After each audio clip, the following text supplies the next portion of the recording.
Hola, muy buenos días a todos. Bienvenidas y bienvenidos a esta clase magistral Aciertos de la cobertura de la biodiversidad en América Latina que organiza la Fundación Gabo en el marco del Premio al Reportaje sobre Biodiversidad y Medio Ambiente que organiza Conservación Internacional de Bolivia, la Fundación para el Periodismo, la plataforma Piensa Verde, la Embajada de Canadá, la Unión Europea y Laboratorios Vago. Soy Elizabeth Vélez, coordinadora de la Fundación Gabo, y hoy nos acompaña Antonio Paz de Colombia. Él es editor para Colombia y Ecuador de Monga Bailatán, y Michelle Carrer, editora para temas de océanos del mismo medio. Ellos ofrecerán una clase magistral durante 40 o 50 minutos y al final estaremos respondiendo sus preguntas, que les pido por favor envíen a través de la caja de preguntas y respuestas de Zoom. Antes de eso, quiero presentarles a Karina Ocio. Karina es gerente de comunicaciones de Conservación Internacional Bolivia y quiere aprovechar este espacio para hacer un anuncio especial a nuestros colegas de Bolivia. Adelante, Karina. Muchas gracias, Elisa. Buenos días, Antonio y a Michelle. Y bueno, buenos días a todos los y las periodistas que nos acompañan hoy. Bueno, simplemente decirles que, bueno, estas charlas son en el marco, como decía Elisa, del Premio Reportaje sobre Biodiversidad y Medio Ambiente, que organiza Conservación Internacional hace 20 años. Este año nos encontramos celebrando la 21ª versión. Y bueno, súper felices de tener el apoyo de la Fundación Gabo para estos talleres y charlas magistrales, para que los periodistas y las periodistas se puedan actualizar. Y bueno, también aprovecho el espacio para agradecer a nuestros socios de este año, que como tú decías, Elisa, son la Fundación para el Periodismo, la plataforma Piensa Verde, la Embajada de Canadá, la Unión Europea y Laboratorios Vago. Y aprovecho esto y nada más para invitar a los y las periodistas de Bolivia a que puedan participar del premio reportaje, que estamos esperando sus reportajes hasta el 30 de septiembre, que se cierra la convocatoria, y súper gustosos de que puedan participar, de que puedan compartirnos los reportajes que han ido haciendo en esta gestión. Eso es Buenísimo. todo, Elisa. Muchas gracias. Buenísimo. Por chat les pasamos ahorita el enlace para que puedan leer la convocatoria y ahí tienen hasta el 30 de septiembre para poder inscribirse al premio. Sin más, adelante Antonio y Michelle con su presentación. Bueno, buenos días para todos y todas. Es un gusto para nosotros estar acá. Aprovecho para darle el paso a Michelle para que se presente brevemente y luego retomamos e iniciamos con la charla. Gracias, Antonio. Hola con todos. Yo soy Michelle. Como ya les decían, soy editora especializada en temas de océanos en Monga Bailatán. Así es que aquí junto con Antonio vamos a tratar de compartirles un poco de lo que hacemos y cómo lo hacemos. Y bueno, yo soy Antonio Paz, como bien decía Elisa, soy editor para Colombia y Ecuador de Mongabay. Trabajo sobre todo temas relacionados con bosques. Y bueno, voy a compartirles mi pantalla y no sé si de pronto Elisa me puede decir si la Dale, pueden te ver. avisamos.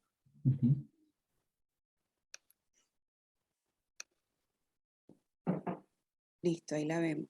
Sí, perfecto.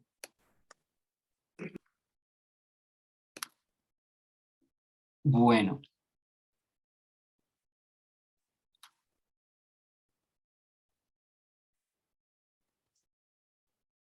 Bueno, lo primero, por lo que quisiéramos empezar es contándoles un poquito qué es Mongabay, qué hacemos, cómo surgió. Quizás para los que no sepan, Mongabay es un medio de comunicación especializado en temas ambientales, que existe hace ya más de 22 años, fue fundado en Estados Unidos, y su gran foco a lo largo del tiempo ha sido trabajar precisamente en temas ambientales, sobre todo en las regiones tropicales del mundo. En ese sentido, se han ido creando varias oficinas. Una de ellas, o quizás la primera que se creó, fue Mongabay Indonesia. Luego se creó Mongabay Latinoamérica, que es donde Michelle y yo pues, colaboramos actualmente. Mongabay India, y también tenemos pues Mongabay Brasil más recientemente. Muchos se preguntarán qué es Mongabay o por qué ese nombre. Básicamente Mongabay se deriva de un anglicismo ortográfico y de pronunciación de la isla de Madagascar, de una isla cercana a la isla de Madagascar llamada Nosy Mangabe, y digamos es un sitio con una biodiversidad increíble y se conoce como un resguardo del aye-aye, que es este animalito que pueden ver aquí, que es un raro e inusual lemur famoso pues por su extraña apariencia. Ahora le doy paso a Michelle, que va a compartirles un poco qué es precisamente esto de lo que vamos a hablar, qué es biodiversidad. Gracias.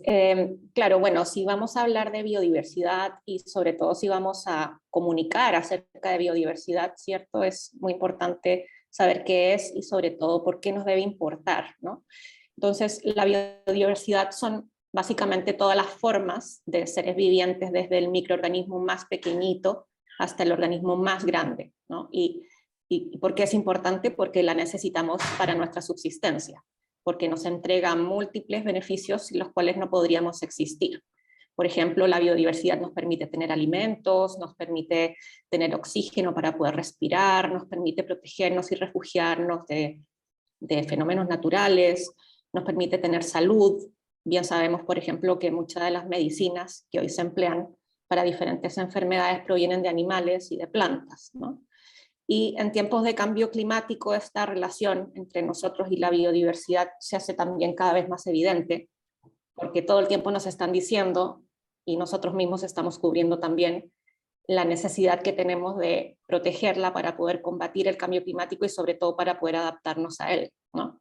Entonces, sabemos, por ejemplo, que el cambio climático y el calentamiento global se deben a una excesiva acumulación de gases de efecto invernadero, ¿no? Y el que está más presente en términos de cantidad de toneladas acumuladas es el CO2, ¿no? Entonces, para poder disminuir esa cantidad de gases de efecto invernadero, por ejemplo, necesitamos que los bosques, necesitamos de los bosques, por ejemplo, no solamente necesitamos de todos los ecosistemas, ¿no? Pero necesitamos de los bosques, por ejemplo, y del océano y de otros ecosistemas, porque son ellos los que capturan naturalmente estos gases, ¿no? Entonces, ustedes se preguntarán, ok, pero ¿qué tiene que ver cuando hablamos de un bosque que es más como un ecosistema, como una cosa más grande?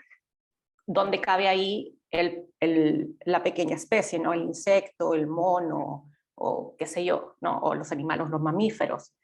Resulta que es interesante porque la capacidad que tiene un bosque, por ejemplo, de almacenar CO2, va a depender de qué tan sano se encuentre el bosque, ¿no? Es decir, en términos de si tiene o no toda la biodiversidad que normalmente debería existir en ese bosque. Si ese bosque está pobre en términos de biodiversidad y no está sano, va a disminuir su capacidad de almacenar este gas, ¿no? Entonces, por ejemplo, si un bosque no tiene, ha desaparecido de ese bosque un mono, por ejemplo, particular que se dedica a diseminar una semilla que probablemente sea de una especie en particular, eso va a significar que esa especie de planta, ese árbol, ya no va a estar presente o no va a estar presente en las dimensiones en las que debería estar dentro de ese bosque, ¿no? Y de esa manera va a disminuir la diversidad de plantas que hay y por lo tanto el bosque va a tener menos capacidad de absorber gases de efecto invernadero, ¿no? CO2. Entonces, digamos que eso es como una manera muy gráfica de explicar por qué está vinculada la biodiversidad con la salud de los ecosistemas y por ende de la capacidad que tenemos de salir adelante, de adaptarnos y mitigar el cambio climático, ¿no? Ahora, el ejemplo que les he dado no solo es necesario que tengamos bosques sanos, ¿no? Esto se aplica para todos los ecosistemas, se aplica para el mar, todos los ecosistemas forestales y acuáticos, ¿no? Entonces, Antonio, ¿me ayudas con la otra? Sí, claro. Entonces, atentar contra la biodiversidad es atentar contra nosotros mismos, ¿no? Y bueno, aquí les he puesto una imagen donde la primera olita dice COVID-19. COVID-19, digamos, lo que ha pasado, es también otro ejemplo muy gráfico de la relación que existe entre los seres humanos y la biodiversidad, ¿no? Porque aunque todavía no se sabe a ciencia cierta cuál es el transmisor de esta enfermedad, sí se sabe que es de origen animal, ¿no? Así como el 75% de todas las enfermedades infecciosas emergentes en humanos. Y sucede que a pesar de que se ha dado, ¿no? que en muchos lugares del mundo hemos atacado a los murciélagos, ¿no? Creyendo que son ellos los culpables de esta enfermedad, resulta que no es el animal el que ha ido hacia nosotros, sino que somos nosotros a través de la deforestación, de la destrucción del hábitat y del comercio ilegal de animales, que hemos ido invadiendo los espacios de la naturaleza donde se encuentran en latencia miles de virus, ¿no? Y es por eso que se pronostica que seguirán llegando otras pandemias. La siguiente, Antonio, por fin. Entonces, muy brevemente, ¿por qué está en crisis la biodiversidad? Hay 5 puntos principales. El primero es el cambio de uso de la tierra y del mar, ¿no? Luego está la explotación directa de organismos, es decir, la caza, la pesca, por ejemplo, desproporcionada, digamos. Cambio climático, contaminación y proliferación de especies exóticas invasoras.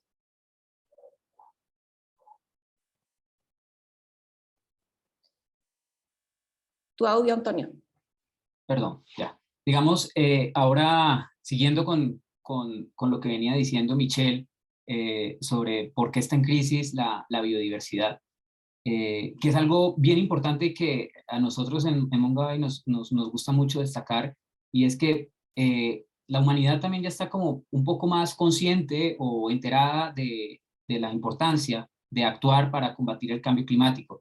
Y se escuchan un poco más de los reportes, hay un poco más de difusión en los medios de comunicación, pero el tema de la biodiversidad, por ejemplo, el panel IPBES, que hace parte, digamos, es esta plataforma político-científica que busca asesorar todo el tema del convenio de diversidad biológica, todavía no está como tan presente en la agenda pública, a pesar del enorme desafío que tenemos, porque estamos perdiendo la biodiversidad del planeta a niveles alarmantes como nunca antes.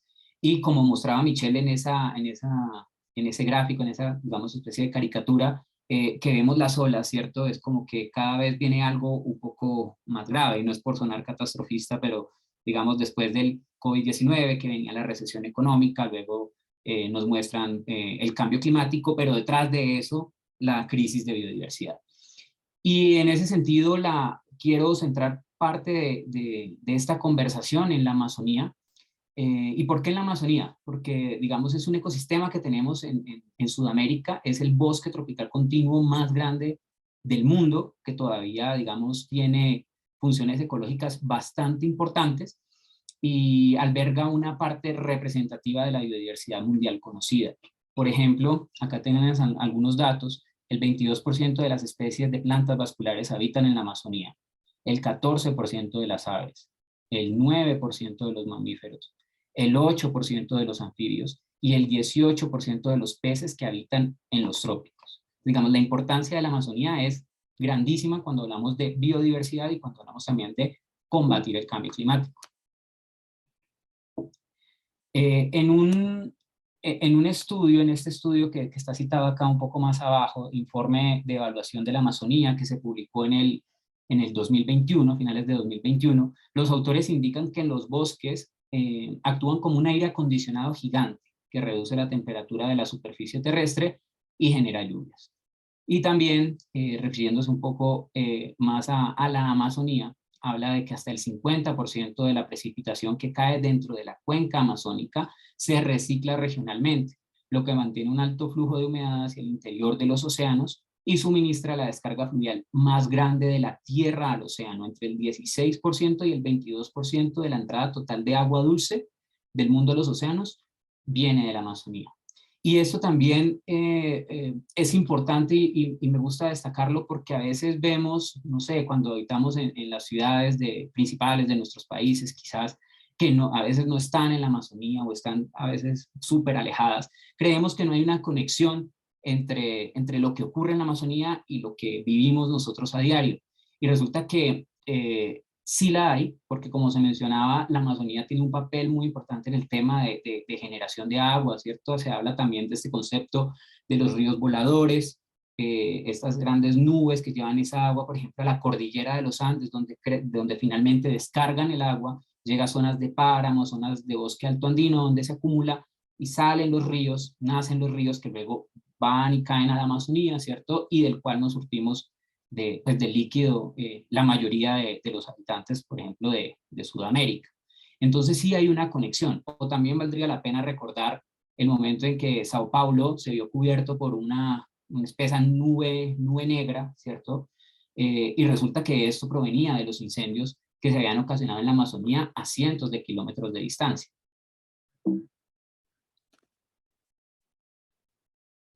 También la Amazonía tiene una importancia grande en lo que mencionaba Michelle, por ejemplo, en la captura de dióxido de carbono debido a la enorme cantidad de bosques que tiene. Se cree que en sus suelos y vegetación hay almacenadas entre 150 y 200 mil millones de toneladas de carbono. También es un sitio donde habitan muchas personas, 47 millones de personas habitan en la cuenca amazónica, incluidos más de 2,2 millones de pobladores indígenas. Y también esto de las comunidades étnicas, de las poblaciones indígenas que habitan en Amazonía es súper importante porque ha habido varios estudios también que nos muestran que los territorios indígenas en muchas ocasiones están mejor conservados que las áreas protegidas naturales que los estados han declarado. Entonces de ahí también su importancia de conservar sus prácticas y de cuidar estos territorios, ¿no? Que están siendo afectados por diversas actividades que ya les paso como a mencionar un poco de manera rápida. Algunas de las amenazas a la biodiversidad en la Amazonía y en otros ecosistemas, digamos, no solo es particular de la Amazonía, tiene que ver con el tráfico de fauna. El tráfico de fauna es un grave problema porque desestabiliza las poblaciones de animales y plantas que existen en los ecosistemas. Bien lo mencionaba Michelle, si yo, por ejemplo, extraigo el jaguar y lo llevo al borde de la extinción y disminuyo sus poblaciones, el jaguar, al ser un depredador tope, o sea, estar en lo más alto de la cadena trófica, ayuda a mantener un equilibrio a todas las demás especies que están por debajo. Entonces, podrían generarse que las presas del jaguar aumentan sus poblaciones, y así como una reducción poblacional de una especie es un problema, un aumento atípico de ella también lo puede ser. Y esto puede poner, por ejemplo, en peligro a otras especies que compiten por el alimento, a especies de plantas que no tienen capacidad de recuperarse y reproducirse de la manera, al mismo tiempo que se genera ese aumento de la otra especie. Entonces, bueno, se genera todo un cambio en la cadena trófica que afecta pues a todo el ecosistema. Aquí, por ejemplo, hay algunos casos que hemos abordado en Mongabay, relacionados con el tráfico de fauna, especialmente con el tráfico de jaguares. En este caso, se hacía como más difícil, digamos, ya se conocía que había tráfico de jaguares, pero lo que empezó a ocurrir ya hace varios años para acá, debido al aumento de la demanda de los mercados asiáticos, sobre todo chinos, es la demanda de partes del jaguar, sus colmillos, su piel, sus huesos, porque se cree que tienen usos medicinales tradicionales, ¿cierto? Potenciadores sexuales, etcétera, entre otros cientos de creencias. Y hacer el seguimiento y el control, si ya hacerlo de la especie en su totalidad era difícil, pues hacer el seguimiento de las partes, de los colmillos, de los huesos, de los cráneos, cada vez era más difícil. Y en estos reportajes, por ejemplo, se muestra cómo desde el 2014 al menos 760 colmillos fueron decomisados en diferentes procesos en Bolivia. Y sin embargo no existe una plataforma centralizada para registrar las incautaciones, ¿no? Y todavía hay muchas falencias en el control de tráfico debido a falta de personal y lo que todos sabemos que pasa en muchos de los países de nuestra región, falta de presupuesto. También el tema de tráfico de fauna se ha ligado, no es un asunto solamente ambiental, sino que se ha ligado, por ejemplo, con otros delitos transnacionales, por ejemplo, el crimen organizado, que está controlando el tráfico de jaguares en Bolivia y en otros países de la región. Han visto en esto una forma, un negocio lucrativo, una forma también de lavar dinero proveniente de otros negocios ilegales, y digamos ese también ha sido un enfoque que hemos tratado de abordar desde lo que hacemos en Mongabay. Pero también hemos contado historias relacionadas con posibles soluciones o estrategias que se están aplicando para tratar de combatir este fenómeno, ¿no? Este reportaje, por ejemplo, fue bastante interesante porque se trata de cómo se están entrenando y capacitando a perros para seguir las huellas de los jaguares, tanto en campo como, por ejemplo, en los aeropuertos para hacer control del tráfico de partes de jaguar, y ha tenido tan buenos resultados que por lo menos en campo lo que logran detectar los investigadores utilizando a los perros como aliados tiene 10 o hasta a veces 100 veces más eficacia de lo que podrían hacer ellos por su propia cuenta. Y volviendo nuevamente a retomar el tema de las amenazas a la biodiversidad, sobre todo en la Amazonía, que se ha visto gravemente afectada en los últimos años. Tenemos también varios fenómenos, ¿no? Como les mencionaba, el tráfico de fauna y ahora también, digamos, la pérdida de hábitat. Y esto es muy grave, ¿no? Que digamos la deforestación, la ampliación de la frontera agrícola, la ganadería, monocultivos, está corriendo cada vez más la frontera hacia el interior de la Amazonía. Estamos perdiendo, digamos, como los bordes del ecosistema y cada vez estamos reduciendo el bioma. Muchos autores hablan de que la Amazonía se acerca a un potencial punto de inflexión catastrófico debido precisamente a esa deforestación, a esa degradación, a esos incendios forestales y al cambio climático, y que este umbral podría alcanzarse cuando la deforestación llegue a porcentajes entre el 20 y el 25%. En la actualidad, según el informe que les mencioné anteriormente, publicado a finales de 2021, se habla de que el 17% de los bosques amazónicos ya se ha perdido y al menos un 17% adicional se ha degradado. Sin embargo, el panorama se vuelve como más complejo porque hay otro estudio reciente publicado, de hecho, a inicios de este mes, por la RAISC, la asociación RAISC, que involucra a varias organizaciones socioambientales de los países de la cuenca amazónica, y ellos en un análisis de todo lo que han visto en Amazonía durante varios años, ya determinaron, por ejemplo, ellos, que la Amazonía está transformada en un 20%, o sea, ya estamos en ese punto de inflexión. Y ese punto es crítico porque nos indica que si lo superamos, es muy probable que la Amazonía ya no tenga la capacidad de recuperarse al mismo tiempo en que la estamos interviniendo y vaya perdiendo sus funciones ecológicas y sus servicios ecosistémicos. Y hay dos países que preocupan en gran manera, que son Brasil y Bolivia, porque de los 847 millones de hectáreas que conforman la Amazonía, estos dos países concentran el 90% de la deforestación y de la degradación combinada. Por ejemplo, en los últimos 20 años, la selva amazónica boliviana, que es la segunda con mayor porcentaje de transformación, en ella han disminuido un 17% las lluvias. Y también otro dato bastante impactante de este estudio es que 137 especies vivas se extinguen cada día en la Amazonía debido a la pérdida de hábitat. Para seguir con el ejemplo de Bolivia, podemos ver los constantes incendios que acaban con miles de hectáreas cada vez que ocurren. Esta nota, por ejemplo, es del 8 de septiembre, o sea, de la semana pasada, donde se habla de más de 40.000 hectáreas quemadas dentro del Parque Nacional Noel Kempff Mercado.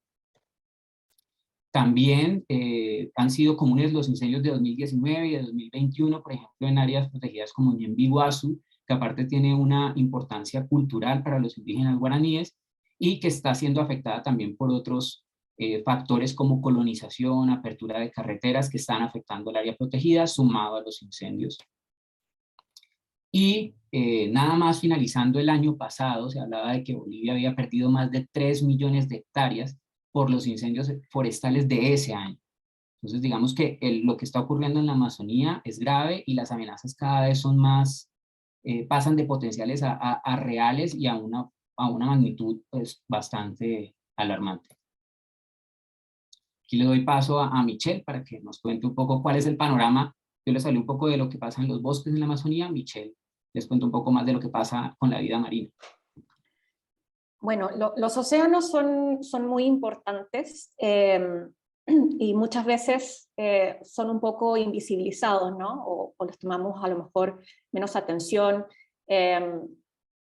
¿Por qué? Es una pregunta que, digamos que las respuestas son especulativas, pero sucede que los océanos, casi todo lo que ocurre en los océanos está bajo el agua, ¿no? No lo podemos ver.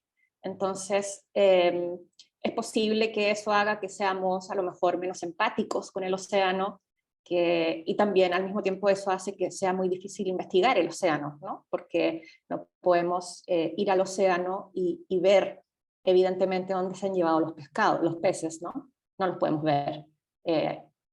Entonces, si bien investigar, por ejemplo, deforestación tampoco es fácil, uno va al bosque y ve que se han llevado los árboles, ve el parche, ¿no? En los océanos eso no es posible.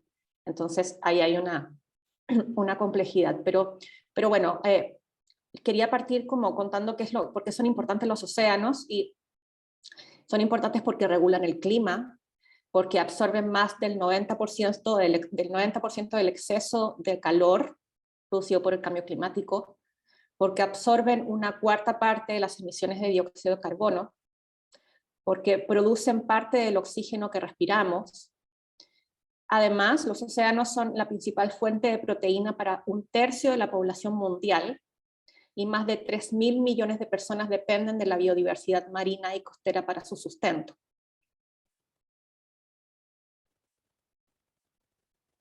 ¿Me ayudas con la otra, Antonio? Gracias. Entonces, a pesar de la importancia que tienen los océanos, el panorama es bastante negativo, por no decir muy. El 66% de los océanos se encuentra deteriorado, y una de los, digamos, parte de ese deterioro lo sufren los mamíferos marinos, porque 1/3 de esas especies de los mamíferos marinos se encuentran en peligro de extinción, por ejemplo. Ahora, ¿cuáles son las amenazas que generan esta situación? La primera es la pesca ilegal, ¿no? Hasta 26 millones de toneladas de recursos marinos son pescados ilegalmente. Se piensa, obviamente, es un mercado negro y por lo tanto son estimaciones, pero se estima que esa es la cantidad, 26 millones de toneladas anuales, que abastecen un mercado negro que mueve hasta 23.000 millones de dólares, lo que lo convierte en uno de los mercados ilícitos más lucrativos del mundo. Por otra parte, tenemos la sobrepesca, que es cuando se pesca por sobre los límites sostenibles, ¿no? Una especie. Y ahí tenemos que, según los últimos estudios, el 33% de las poblaciones de peces en el mar se capturan a niveles insostenibles, y que el 60% se pesca al máximo de su capacidad. Es decir, si se pesca un poquito más ya pasaría a ser una pesca insostenible, ¿no? Además, se suma a eso la contaminación. Se estima que unas 8 millones de toneladas métricas de desechos plásticos ingresan al océano cada año, eso sin contar otro tipo de contaminaciones como derrames, por ejemplo, de petróleo. Acá en Perú hemos tenido uno muy grande a inicios de este año. Y el cambio climático, que genera la acidificación del agua, porque la sobrecarga de dióxido de carbono, el océano es un ecosistema que absorbe mucho, como les decía al inicio, absorbe mucho dióxido de carbono, ¿no? Pero una sobrecarga de este gas hace que que cambie el pH del agua, y por lo tanto se acidifique el agua, y eso genera un impacto en todo el ecosistema, ¿no? En las diferentes especies que habitan en él. Y además el calentamiento global también ha hecho que la temperatura del agua también aumente, también impactando a los ecosistemas y a las especies.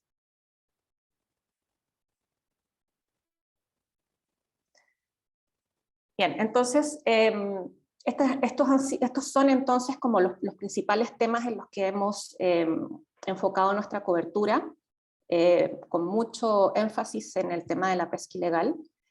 este reportaje, por ejemplo, que hicimos, o sea, publicamos en junio del 2022, una investigación en la que centramos la atención en cómo operan lo que se llaman las banderas de conveniencia, ¿no? En toda nuestra cobertura hemos rastreado barcos, compañías que participan en pesca ilegal, pero también investigamos a los países que facilitan la actividad a través de, por ejemplo, normativas laxas, o haciendo normas que están hechas a la medida del sector pesquero, por ejemplo, o a través de la corrupción directamente, ¿no? Y en este caso, en esta última investigación, como les decía, ahondamos en las banderas de conveniencia. Esto es cuando un barco que pertenece a una compañía de nacionalidad X, China por ejemplo, tiene una bandera de un país diferente, ¿no? Por ejemplo, panameña, ¿no? Y esta práctica es legal, ¿ya? Sin embargo, se sabe que propicia la pesca ilegal porque permite esconder a los verdaderos beneficiarios de una embarcación, ¿ya? Y lo que hicimos acá fue centrarnos en Panamá porque es el principal país en el mundo que abandera buques extranjeros, y descubrimos en la investigación que bajo la bandera panameña operan las embarcaciones asociadas a una de las empresas chinas con el mayor registro criminal en asuntos pesqueros de todo el mundo. Siguiente. Bueno, y ¿cómo investigamos? Una de las cosas en las que nos hemos ido especializando en Mongabay también es utilizar, digamos, reportear utilizando imágenes satelitales. Entonces, por ejemplo, usamos mucho esta plataforma que se llama Global Fishing Watch, y que nos permite rastrear barcos, saber cuáles son las rutas que han emprendido. Todos estos puntitos de colores que ustedes están viendo acá son actividades de pesca, ¿no?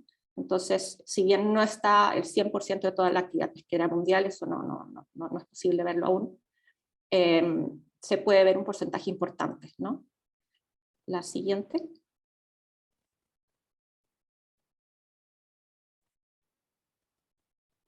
Aquí, por ejemplo, esta plataforma nos ha permitido, por ejemplo, seguir cuál es la ruta de las flotas chinas, ¿no? Y en esta imagen, por ejemplo, se puede ver esta mancha roja, digamos, que aparece. Todos esos puntos son barcos de bandera china, ¿no?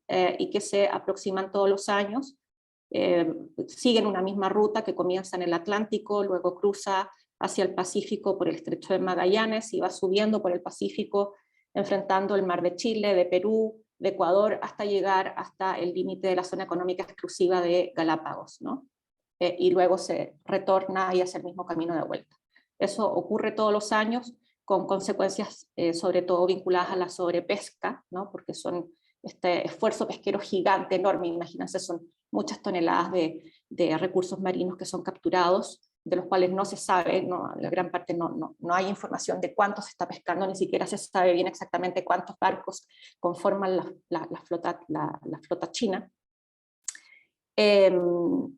Entonces, bueno, este tipo de tecnología nos han ayudado muchísimo a reportear lo que ocurre en el océano, porque como les decía al inicio, es muy difícil reportear porque también por un asunto de logística, ¿no? Poder ir al lugar, ir al mar, ver lo que ocurre es prácticamente imposible, ¿no?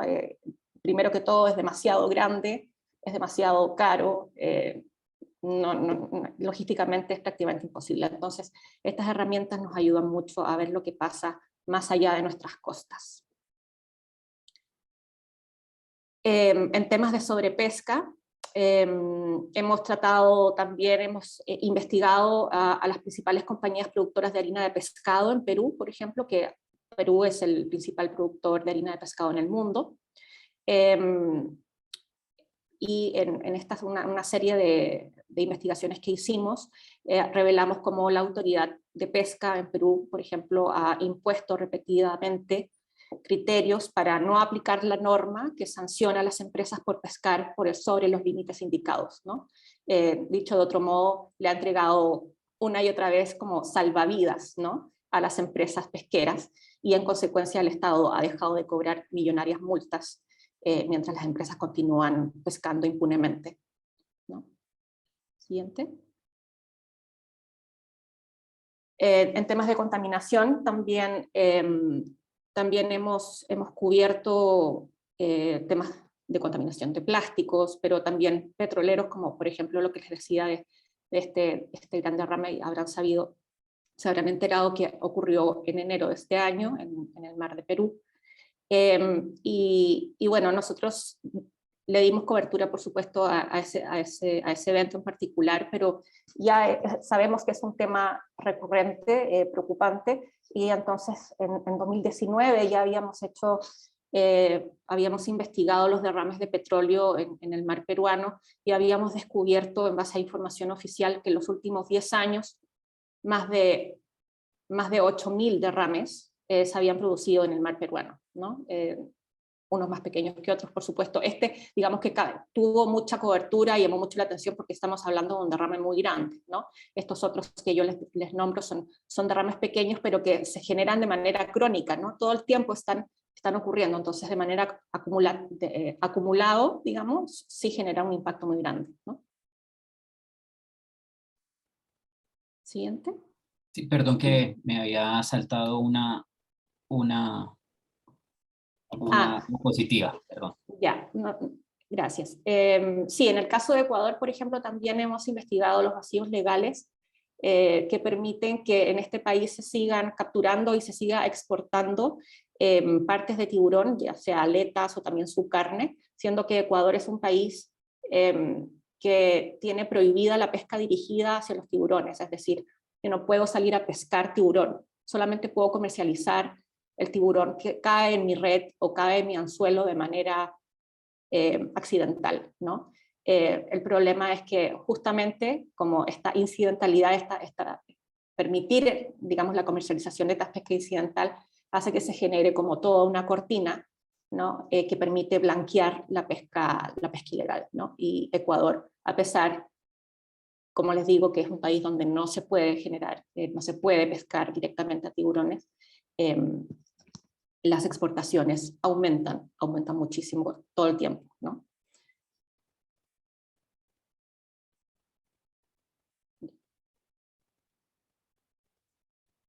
Quisiéramos hablarles un poco sobre el efecto de actividades económicas como estas que ha comentado Michelle, pero específicamente en áreas protegidas, que son zonas donde en teoría no deberían de presentarse actividades, sobre todo cuando hablamos de parques nacionales que tienen la categoría de restricción ambiental pues, más fuerte, pero aún así siguen ocurriendo. Yo quiero mostrarles algunos ejemplos que me llaman la atención debido a su gravedad y a las continuas denuncias que ocurren. Esta nota que ustedes ven aquí, que es del año pasado, es sobre el Parque Tinigua. El Parque Tinigua es un parque nacional en Colombia que se encuentra junto a otros dos, digamos conectado a otros dos, que son Sierra de la Macarena y Picachos, y juntos forman o sea, son bastante importantes porque son un punto caliente de biodiversidad debido a que están en la zona de transición entre varios ecosistemas muy grandes, como los andinos, la cordillera de los Andes, la Amazonía y la Orinoquía, digamos, las llanuras, las sabanas extensas que se extienden desde Colombia y que llegan hasta Venezuela. El Parque Tinigua ha venido perdiendo bosque de una manera aceleradísima, y cada año es el parque más deforestado. O sea, un parque en teoría no debería tener deforestación, pero Tinigua está perdiendo sus bosques al punto que los expertos ya han dicho que dentro de muy poco, si esa deforestación sigue, no tiene sentido que Tinigua sea parque, porque perdería todo su valor biológico y ecológico. O sea, ya no tendría sentido tenerlo como parque porque ya no estaría protegiendo, digamos, entre comillas, nada, ¿no? Y esto se debe a fenómenos, sobre todo ilegales, en Colombia, que se han dado debido a la poca información y transparencia que se tiene sobre la titularidad de las tierras. No se sabe en la Amazonía quiénes viven, desde hace cuánto, cuáles son los usos del suelo, cuáles son las tierras del Estado, etcétera. Hay una falta de catastro y de titulación que se han venido apoderando de la zona de transición, ¿cierto? El norte de la Amazonía, el piedemonte amazónico, poco a poco lo han ido carcomiendo y se han ido adentrando hacia la selva amazónica, apoderándose de los terrenos para acaparar tierras, para luego más adelante hacer una especulación dentro del negocio pues, inmobiliario, y esto por lo general lo hacen también a través de ganadería, ¿no? Entonces talan y queman lotes dentro del parque y luego instalan una casa o un par de casitas y 5 o 10 vacas en un gran terreno y digamos de esa manera van creando como propiedad para más adelante reclamar posesión. Esto pues también se ha venido incrementando desde que se firmó la firma de paz, desde que se firmó el acuerdo de paz, perdón, con la guerrilla de las FARC, porque esta era una zona sobre todo manejada por ellos, que cuando se desmovilizaron, el Estado pues no hizo presencia integral en estos territorios y las disidencias de ese grupo, o sea, los que no se desmovilizaron más, otros grupos criminales, paramilitares y narcotráfico, empezaron a disputarse estas zonas y la deforestación empezó a crecer enormemente. Entonces, este es, por ejemplo, un caso bien llamativo de actividades económicas ilegales dentro de un parque nacional en Colombia, y ahí podemos ver entonces delitos como acaparamiento de tierras, deforestación, que fue declarado delito hace poco acá en Colombia, y pues ganadería ilegal, ¿no? Porque dentro de un parque nacional no debería existir ganadería. Esto preocupa nuevamente porque estos parques que les menciono, adicional al Chiribiquete, que es el parque continental más grande de Colombia, vienen cada vez sufriendo más por los incendios constantes. Entonces, esta nota fue bien importante porque las alertas de deforestación de Global Forest Watch y de los mismos sistemas estatales empezaron a mostrar, a registrar muchísimos puntos o focos de posibles incendios. Y la situación se descontroló tanto que en enero de 2022 se generaron 1.200 alertas de incendio, cuando en enero de 2021 las alertas eran 280. Entonces se creció exponencialmente los incendios en esta zona, al punto de que, como dice el titular, pues enero de 2022 superó las cifras para ese mes de los últimos 10 años. Y otro ejemplo de actividades económicas dentro de áreas protegidas y que es bien interesante es el del Parque Nacional Yasuní en Ecuador. El Parque Nacional Yasuní es el área protegida continental también más grande de Ecuador, conocida por su enorme biodiversidad, uno de los sitios más biodiversos del mundo. Es un parque nacional, pero curiosamente en la Amazonía norte ecuatoriana, que es donde se encuentra el parque, pues están las mayores reservas petroleras de Ecuador. Y el Estado obtiene muchos recursos de esa actividad y pues dejar de explotarla representaba pérdidas económicas. Entonces desde 2013 la Asamblea, a pesar de que es un parque nacional y no se permiten actividades extractivas en él, le quitó parte de esa protección al Yasuní para permitir la actividad petrolera en él. Y de esta manera empezaron a aumentar las plataformas y campos petroleros dentro del Parque Nacional Yasuní, la construcción de vías que van causando deforestación. Por ejemplo, hemos rastreado desde 2020 hasta ahora como una vía dentro del Parque Nacional Yasuní que empezó, que no existía en el 2020, finalizando ese año ya iban 2 kilómetros y finalizando el año pasado ya iban llegando a casi 6 kilómetros. Y las carreteras pues también, lo que nos dicen los investigadores, las fuentes con las que trabajamos, es que son digamos, un impulsor de la deforestación porque van trayendo colonización y permiten que las personas pues, se puedan adentrar más hacia bosques primarios, en este caso, bosques totalmente vírgenes, prístinos, no intervenidos.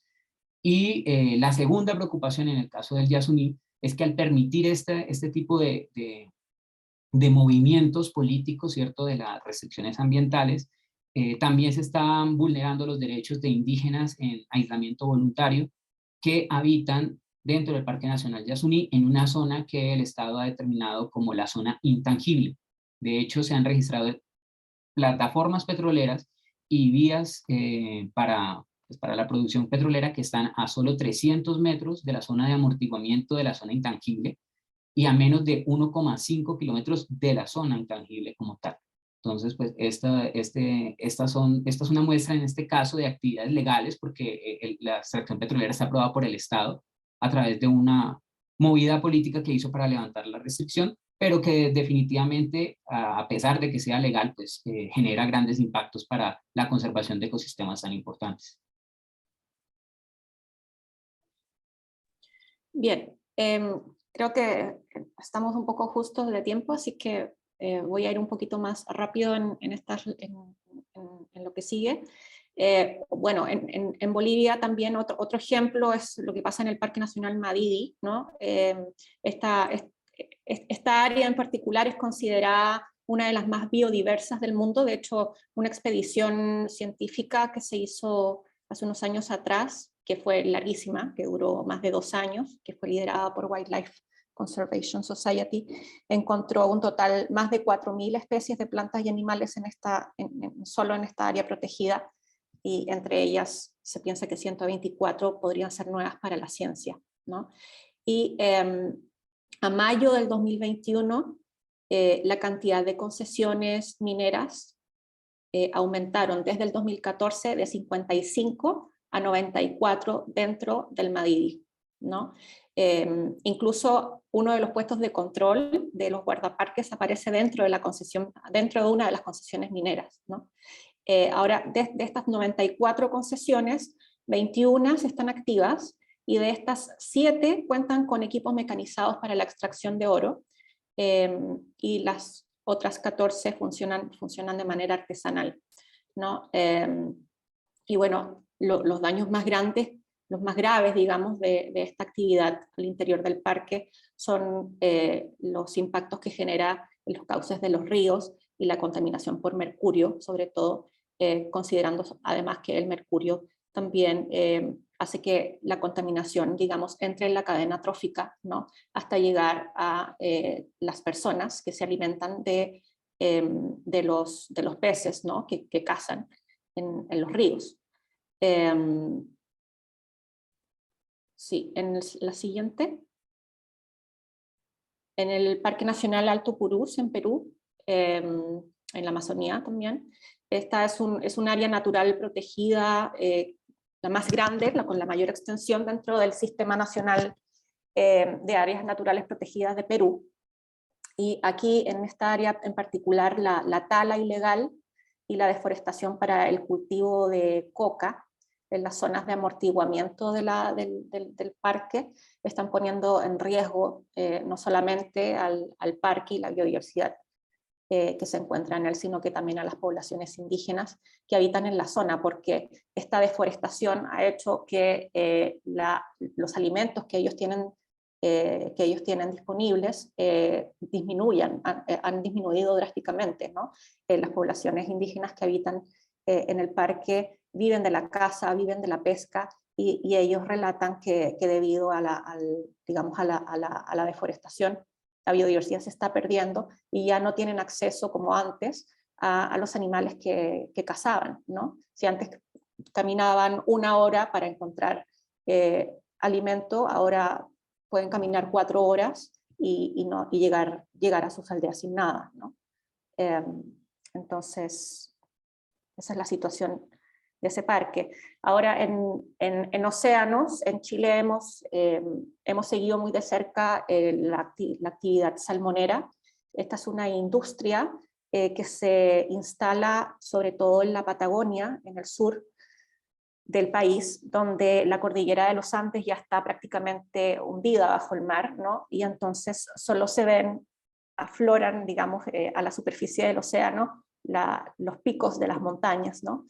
Entonces, esa es la razón por la cual es un área geográficamente muy quebrada, está lleno de recovecos, de fiordos, de canales, ¿no? Donde se mete el mar, que recibe también mucha influencia del agua dulce de los deshielos, de los glaciares que hay en la zona, de los ríos, materia orgánica, de los bosques. Entonces, es una confluencia de influencias, digamos, que hacen que este ecosistema sea muy único en el mundo, ¿no? Y de hecho por eso tiene una alta tasa de endemismo, ¿no? Hay muchas especies que solo existen acá y en ningún otro lugar del mundo.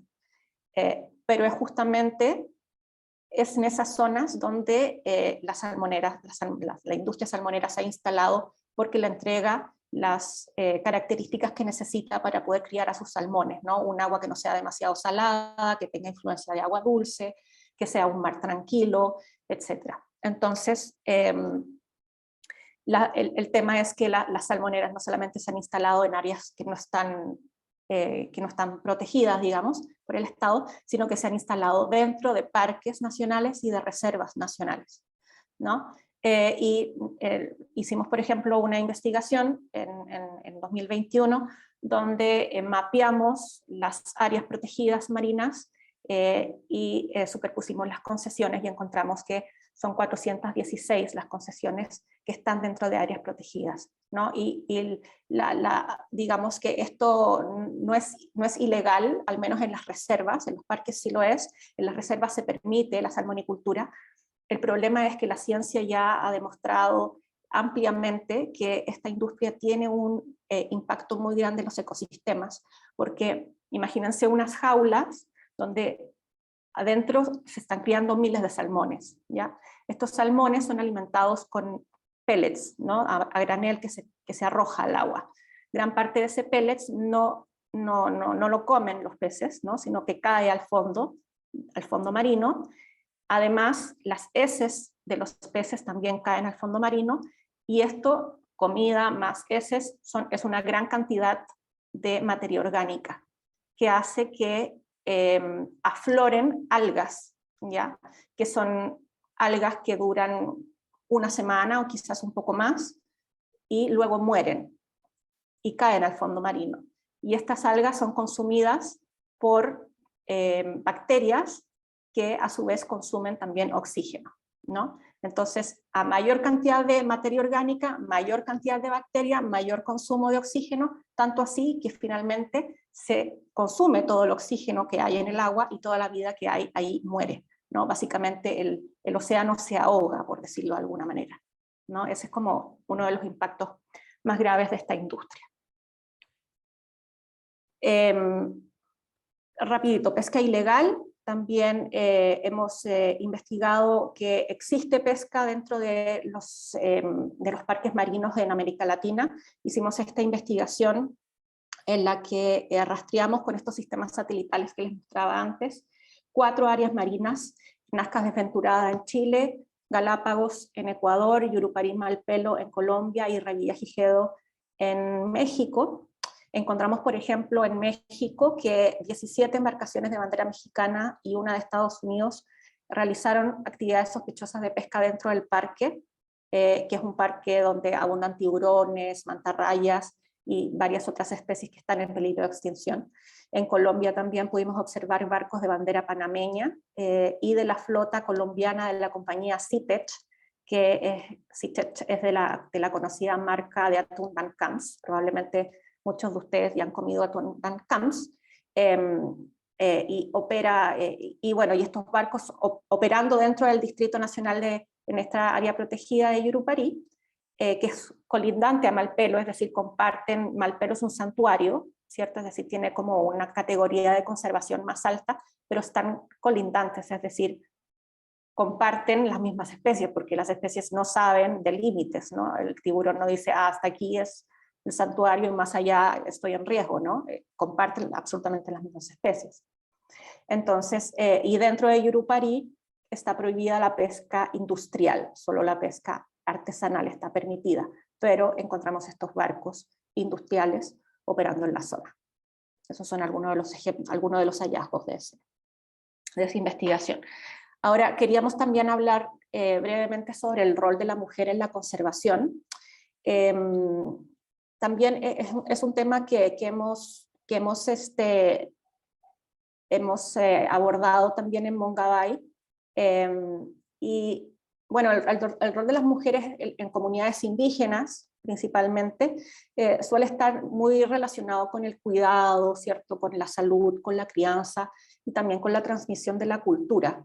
Es por eso que las mujeres son muchas veces las primeras en verse afectadas en su cotidianeidad cuando sus territorios son intervenidos, porque al no poder acceder a sus territorios sanos también interrumpe esas labores que tienen, ¿no? Y es por eso que muchas veces son justamente las mujeres las que lideran los movimientos de oposición, teniendo que también verse enfrentadas a diversos ataques, ¿no? Y el asunto es que las mujeres deben enfrentar ataques, deben enfrentar muchas veces mayor cantidad, digamos, diversidad de ataques que los hombres, ¿no? Y porque aunque las mujeres defensoras son menos en cantidad, hay menos registros de asesinatos a mujeres defensoras que a hombres defensores, ¿no? La cantidad de hombres asesinados es mayor. Detrás de las cifras de mujeres hay otro tipo de agresiones que están muy invisibilizadas, ¿no? Por ejemplo, sobre todo el ataque sexual, ¿no? Las violaciones. Entonces, las mujeres que se ponen, digamos, al frente en la lucha de la resistencia tienden a ser además señaladas, ¿no? Porque deberían estar haciendo otras labores como de crianza, de cuidado de la casa, y que por tener que estar en la defensa de sus territorios están dejando esas labores de lado, ¿no? Entonces, digamos, entonces de esa manera se ven también señaladas, estigmatizadas, ¿no? Entonces hay varias situaciones que en el caso de las mujeres, sí los investigadores, los profesionales que trabajan viendo, digamos, los ataques a defensores ambientales, sí reconocen que es una problemática que todavía está muy invisibilizada y hay mucho que hacer al respecto. Bueno, ahí les había puesto algunas citas. La violencia sexual es una forma de agresión hacia las mujeres, de mostrar poder, de humillar, se convierte en una forma de castigo por la labor de defensoras que desempeñan. Se les hace campañas de desprestigio que se refuerzan en estereotipos para poder descalificarlas. Siguiente. Ahora te toca, Antonio. También aquí rápidamente, porque sabemos que ya se está acabando el tiempo y es mucho lo que quisiéramos compartir, pero el tiempo apremia. Hemos mostrado obviamente un panorama complicado, digamos, de la biodiversidad, de los ecosistemas, pero también hay estrategias, hay acciones que por lo menos intentan pues, atacar estas problemáticas, y eso también creemos que es importante de destacar. Aquí les tengo solamente un par de ejemplos. En este de Colombia, cientos de aves revelan los secretos de una de las zonas más inexploradas de Córdoba. Córdoba es un departamento de la zona Caribe de Colombia, donde se encuentra parte del Parque Nacional Paramillo, que es considerado la cuna o parte de la cuna del paramilitarismo en el país. Y entonces durante muchos años, a pesar de que Colombia es un país megadiverso y se sabe de su gran biodiversidad, hay grandes zonas donde los investigadores poco han podido entrar a estudiar por el tema de seguridad, ¿no?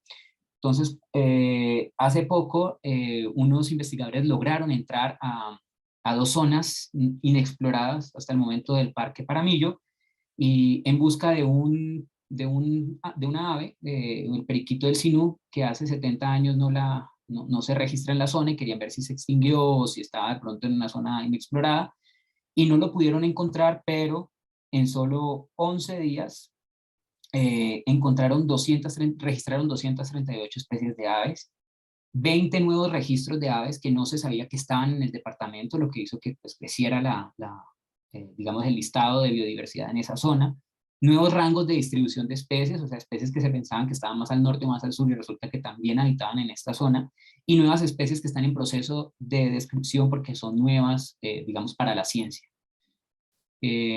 Algo parecido sucedió en el Parque Picachos, una zona que antes era dominada por las FARC y su acceso era inaccesible. Durante los primeros años del posacuerdo, donde hubo una mayor libertad de ingresar a territorios, que desafortunadamente ahora se ha vuelto a complicar el asunto, investigadores lograron entrar a unas zonas también inexploradas del Parque Picachos y encontraron 240, en solo 20 días, 248 especies de plantas, 376 mariposas, 26 de anfibios, 10 de reptiles, 275 de aves, 36 de murciélagos y 30 de mamíferos medianos y grandes. Entonces, digamos, este tipo de acciones de conocimiento de la biodiversidad también son importantes porque pues, sabemos que estamos perdiendo especies de las cuales ni siquiera sabemos que existen, ¿no? Bueno, ya para terminar, queríamos ponerles también un ejemplo de lo que ocurre en el mar en este sentido. Mucha de la investigación que se hace en tierra es gracias a una técnica que se llama cámaras trampa, ¿no? Que es básicamente poner cámaras fotográficas o de video escondidas en el bosque para poder registrar cómo es el comportamiento de los animales en su hábitat natural, es como espiar a la fauna, ¿no? Esta técnica no se puede llevar al mar, porque no se pueden poner cámaras fotográficas en el océano, es muy difícil. Entonces, lo que se hace en este caso es trabajar con sistemas, en lugar de imágenes, capturar audios, sonidos, ¿no? Pero en este caso que quería mostrarles aquí es una técnica que también se utiliza mucho y es el rastreo satelital. Entonces, los investigadores suelen instalarle, por ejemplo, cuando se hacen sus investigaciones, una especie de GPS a los animales. Si trabajan con tiburones suelen ponérselos en la aleta, por ejemplo. Entonces cuando la aleta sale del agua, se conecta con un satélite y arroja la señal de dónde está, ¿no? Entonces de esa manera hicieron una investigación con los tiburones ballena de Galápagos para saber dónde iban, porque hay muchas cosas que se desconocen de esta especie.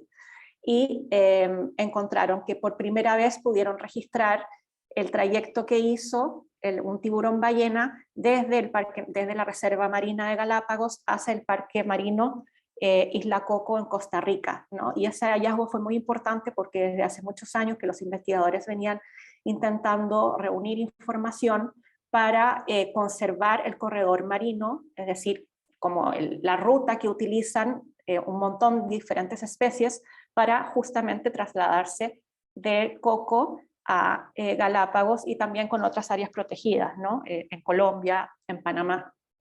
Entonces, esta fue la primera vez que digamos que se registró este recorrido de un tiburón ballena y por eso le llamaron Coco, ¿no? Entonces, de esa manera también la ciencia va avanzando para poder entender más a la biodiversidad y poder protegerla. Bueno, Eso con eso acabamos por ahora y bueno, ya muy atentos a sus preguntas y comentarios. Muchas gracias. Muchas gracias. No, muchas gracias a ustedes y a todas las personas. No sé si han podido leer el chat, pero a ver, todos están muy, muy contentos con su clase, así que muchas gracias. Nos saludan desde Bolivia, desde Argentina, México, El Salvador y por ahí muchos que se me escapan. Recibimos también muchas preguntas, pero voy a tratar como de condensar algunas ahí y que podamos responderlas, ojalá la mayor posible. Hay una pregunta que se repite mucho y es sobre temas de seguridad. Angie Serna, y lo voy a conectar con otra pregunta, dice, con respecto a artículos como este del tráfico de jaguares, ¿cuáles son las estrategias de cuidado a la hora de hacer el reportaje, considerando que podrían afectar círculos de poder y de tráfico? Él y la periodista puede ser visto como una amenaza. Y luego hay otra persona que nos pregunta que si ustedes tienen algún tipo de protocolo de seguridad para cubrir los temas de conflicto como tráfico animal, tráfico de pesca y demás.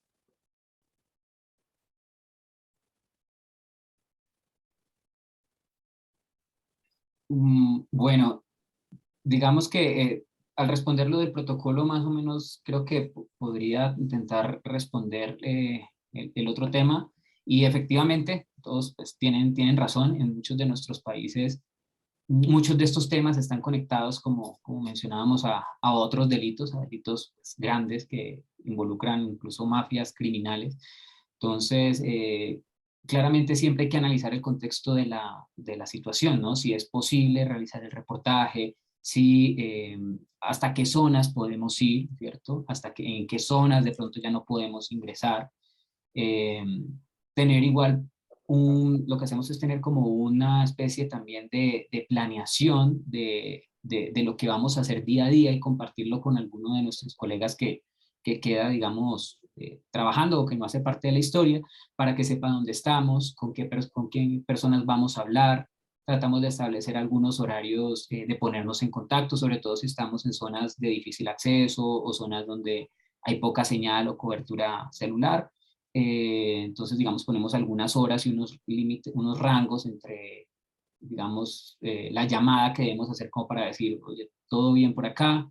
Otra recomendación siempre es no ir solos, digamos, si la región igual representa algún peligro, nunca ir solo, siempre estar acompañado, más lo que mencionaba de estar en contacto o que alguien fuera de campo o de la reportería que vas a hacer esté enterado de qué vas a hacer, cómo lo vas a hacer, tenga tu cronograma y espere como tus llamados de ok, todo bien o necesito pues alguna ayuda. Eso como en términos generales, hay incluso algunas guías, por ejemplo, la Fundación para la Libertad de Prensa en Colombia tiene algunas guías, por ejemplo, más detalladas con tips precisamente para esto, ¿no? Para la seguridad tanto física y también en otro tema que de pronto no abordé ahora por el tiempo, pero también la seguridad digital, ¿no?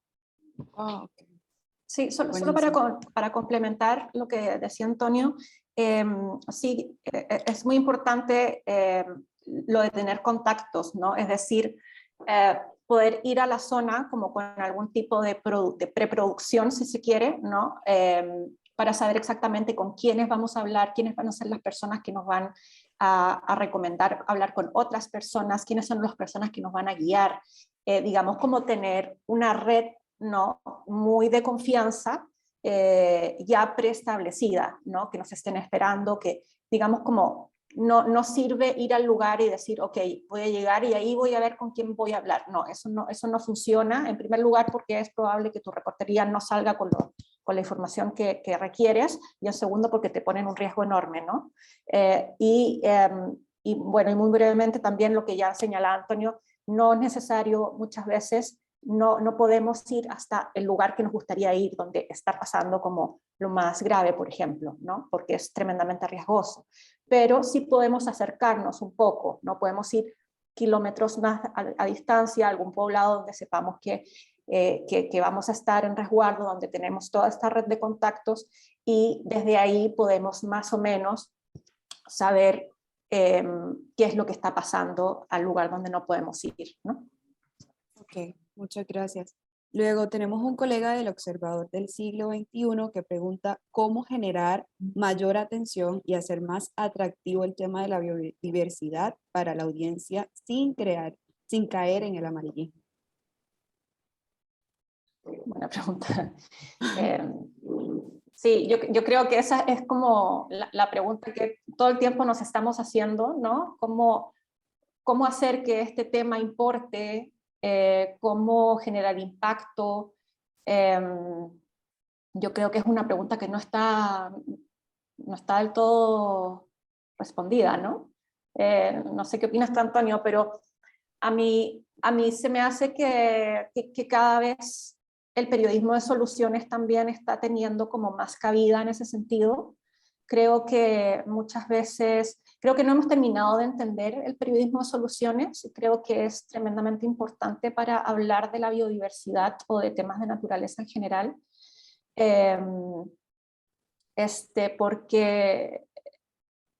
Porque creo que muchas veces también el cambio o la toma de conciencia o el que te importe va muy de la mano como con la empatía que puede generar, que a mí como lectora me genera ese texto, ¿no? Y eso también viene como de otros lugares que no tienen necesariamente que ver como con el odio o con la bronca o con, ¿no? No viene desde ese lugar, sino que viene desde el lugar de otras cosas que son más positivas, ¿no? Justamente como del amor, o no lo sé, por ejemplo, si es que yo tengo una relación en particular con un lugar, con un bosque, por ejemplo, o con una playa, porque yo de pequeña fui a ese lugar, ¿no?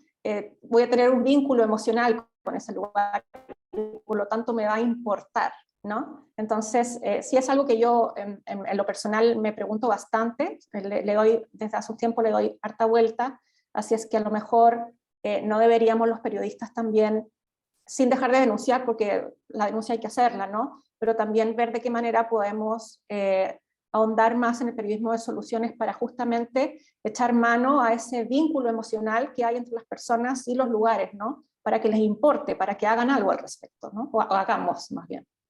Ujú. Sí, y precisamente solo como para añadir un par de cosas de lo que dice Michelle, yo pienso que la mejor forma de tratar de que esto se vincule con las personas es tratar de mostrar esas relaciones, digamos, fue fácil, digo fácil entre comillas, pues que habláramos del coronavirus y que se empezara a hablar de que el murciélago de una manera errónea, tal, pero digamos que en ese momento importó la biodiversidad porque estabas viendo que esto podía venir de algo que te afecta a ti en la salud, que es algo importante para todos. A veces hacer esas relaciones no siempre es fácil, pero tenemos que tratar de hacerlas porque cuando la gente siente la conexión, es ahí donde entonces se interesa por el tema. Y solo como mencionar un caso que a mí siempre me ha parecido interesante y que muestra eso del interés, tiene que ver en Costa Rica, tenían unos cultivos, en una zona de Costa Rica tenían unos grandes cultivos de melón y, y esos cultivos eran polinizados por algunos insectos. Pero para combatir unas plagas empezaron a echar plaguicidas, herbicidas digamos, a diestra y siniestra sin pensar en nada y acabaron con todos los insectos del lugar.